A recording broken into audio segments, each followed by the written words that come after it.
Bienvenue sur l'épisode 9, je crois, de Road to Pro. Ça faisait un moment qu'on n'avait pas fait d'épisode entier sur YouTube parce que j'étais en vacances.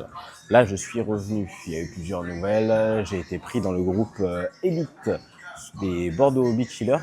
Du coup, je vais m'entraîner maintenant avec des gens qui font des séries 2, série 1 et championnat de France. Donc, c'est parfait. Parfait, parfait. Maintenant, il me manque juste à essayer de trouver une paire. Mais bon, ça... Si tu suis sur Instagram et TikTok, tu sais déjà, j'en ai parlé en story. Donc aujourd'hui, ce qu'on va faire, ça va être du leg extension et ça va être beaucoup de gainage. Et beaucoup de trucs de gainage et de renforcement aujourd'hui. Aujourd'hui, c'est pas une séance qui est ultra dure physiquement, mais qui est très très importante. Donc ça va faire gainage et cet après-midi, j'irai sur le terrain ou sur le mur. Je pense que ça sera sur le mur parce que je suis tout seul. Donc je pense que je vais aller sur le mur. Et voilà, hein. Voilà, je fais du leg extension, on se retrouve pour la suite.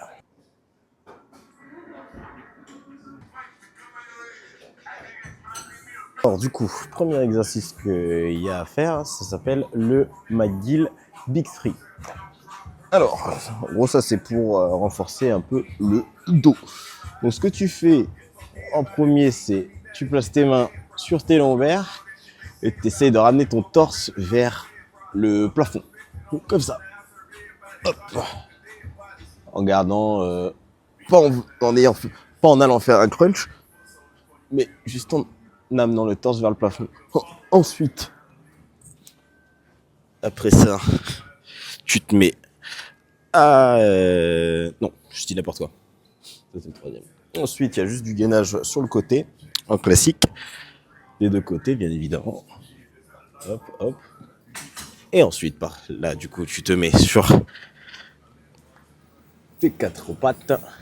Tu envoies la jambe opposée et le bras opposé vers l'arrière. Le but, c'est de garder son équilibre. Comme ça. Et ça, tu le fais pendant 30 secondes par exercice. Et moi, je le fais 3 fois par exercice. Donc, voilà. Moi, je veux faire ça tranquille. Je te montrerai en même temps. Et ensuite, je te montrerai ce qu'il y a d'autre à faire. Et en gros, le McGill Big Free, c'est un enchaînement de 3 exercices simples mais ultra efficaces pour renforcer la ceinture lombaire et protéger la colonne vertébrale. Ça a été développé par le professeur Stuart McGill, un spécialiste mondial du dos, et ce protocole, il cible les muscles profonds du tronc sans surcharger la colonne. Ça améliore la stabilité, réduit les douleurs lombaires et prépare le corps à supporter des charges plus lourdes ou des gestes explosifs, que ce soit en sport ou au quotidien. Bon, du coup, là, je vais enchaîner avec l'exercice phare pour le gainage. Il y a plusieurs exercices en fait, et c'est 45 secondes de tenue et 45 secondes de pause entre chaque exo. Donc le premier, c'est la planche en mode Superman. Hop, je suis en train de bouffer le micro. La planche en mode Superman, comme ça. 45 secondes. Ensuite, je sais plus exactement comment ça s'appelle, mais ça, pendant 45 secondes. Ensuite, la même chose, mais cette fois sur le côté. 45 secondes. Pareil de l'autre côté, bien évidemment. Ensuite, hop, on a le truc pour les lombaires. On tient, pareil, 45 secondes. Ensuite, on fait le nageur, c'est-à-dire comme ça, pendant 45 secondes. Ensuite, un peu comme McGill Big Free, sauf que là, on met pas les mains derrière. Et là, on fait vraiment un crunch.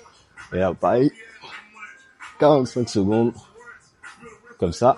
Et le dernier, un peu la balance. Et ça, pendant 45 secondes. Le gainage, c'est pas juste pour avoir des abdos, c'est ce qui te permet de tout stabiliser quand tu bouges.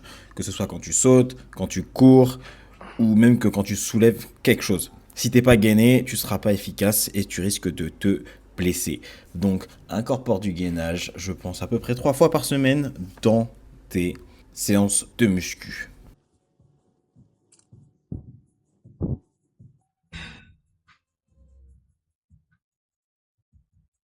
Dernier exercice de la chaîne de gainage là. c'est plus dur. Il arrive à la fin, après tous les trucs. J'arrive pas à tenir 45 secondes avec cet exercice. Je m'éloigne un peu du bas. Impossible de tenir 45 secondes avec cet exercice. D'ailleurs, je pense que si j'avais forcé un petit peu, j'aurais pu tenir ces 45 secondes. Mais bon, cet exercice-là, il est vraiment très très dur parce que tu dois maintenir la descente en restant gainé totalement et c'est chaud de ouf. Franchement, c'est l'un des exercices les plus durs de gainage que j'ai eu à faire.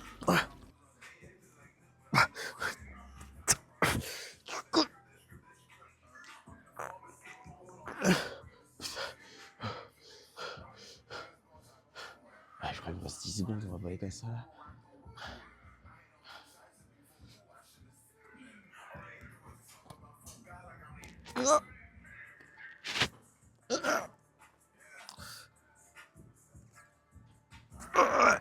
Allez.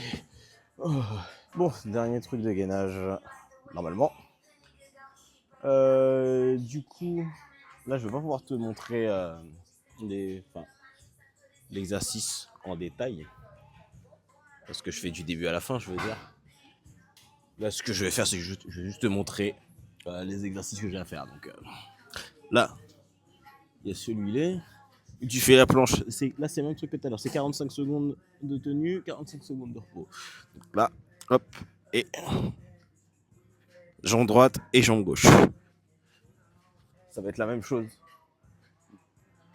sur les coudes. De cette façon, jambe droite et jambe gauche. Ensuite, exactement la même chose, mais cette fois sur les mains. Hop. Pareil à l'arrière. Hop. Ensuite, même chose, mais cette fois sur le côté. Si tu tiens, hop, tu lèves. Jambe droite. La même chose de la gauche.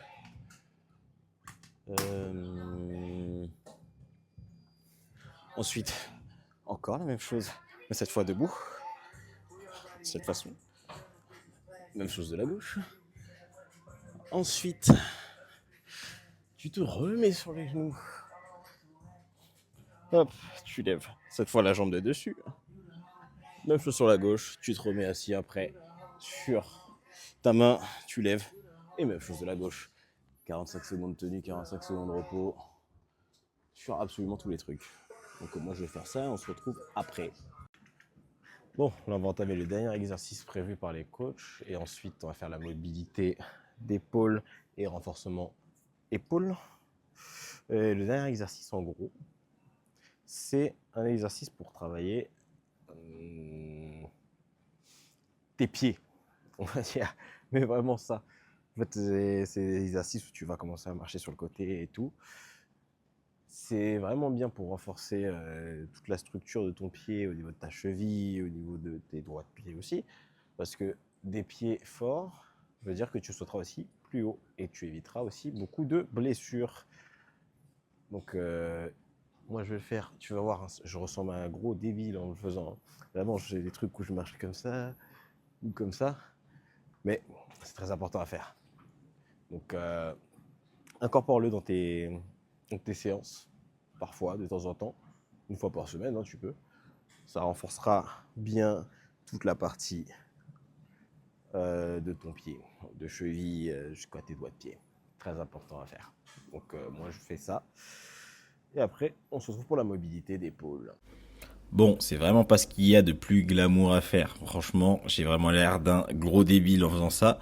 Mais comme je l'ai dit, c'est ultra important et ça aide beaucoup. Surtout si tu as eu des problèmes de cheville auparavant. Renforcer tes pieds, c'est renforcer tout ton corps, entièrement. Bon, je crois que j'ai déjà montré c'était quoi les exercices, mais en gros, c'est juste des rotations externes et rotations internes pour renforcer tes rotateurs externes et internes du coup, logique. Moi, je fais ça à la poulie, mais tu as plusieurs façons de le faire. Tu peux le faire aussi avec un élastique, c'est le plus commun, je pense. Et sinon, tu peux le faire avec une serviette en tenant nos positions avec ta main opposée. Logique. Donc ouais, je fais ça 2 fois par bras, environ 10 à 15 répétitions, je crois. Et j'ai pas vraiment continué après avec de la mobilité d'épaule parce que j'avais pas trop le temps. Donc j'ai fait ça. Voilà, ça renforce tes rotateurs, pas de blessure et une frappe plus forte. C'est tout ce qu'on veut quand on fait du volley. Et pour finir cette vidéo, on passe à l'entraînement. Là aujourd'hui c'était défense, récep et c'est tout je crois. Je crois qu'il y a eu de la passe mais j'ai pas pu tout montrer là. Tu vois seulement l'entraînement à la défense. Mais j'ai pas pu tout montrer parce que sinon la vidéo elle a duré 10 000 ans et surtout j'ai oublié. C'est surtout ça l'excuse, c'est que j'ai totalement oublié. Là, les soucis que j'ai en défense, c'est surtout au niveau de mon toucher. Parce que j'ai la capacité d'aller sous la balle. Très souvent, j'arrive à aller sous la balle. Sauf que j'ai du mal à la garder et la envoyer bien. J'allais dire parfaitement, mais parfaitement, ça va être compliqué. Du mal à l'envoyer bien pour qu'elle puisse être rejouée. Donc là, il faut vraiment que je travaille encore plus sur mon toucher de balle, sur la défense particulièrement. Et voilà, fin de vidéo. N'hésite pas à laisser un like, à t'abonner et je te dis à la prochaine.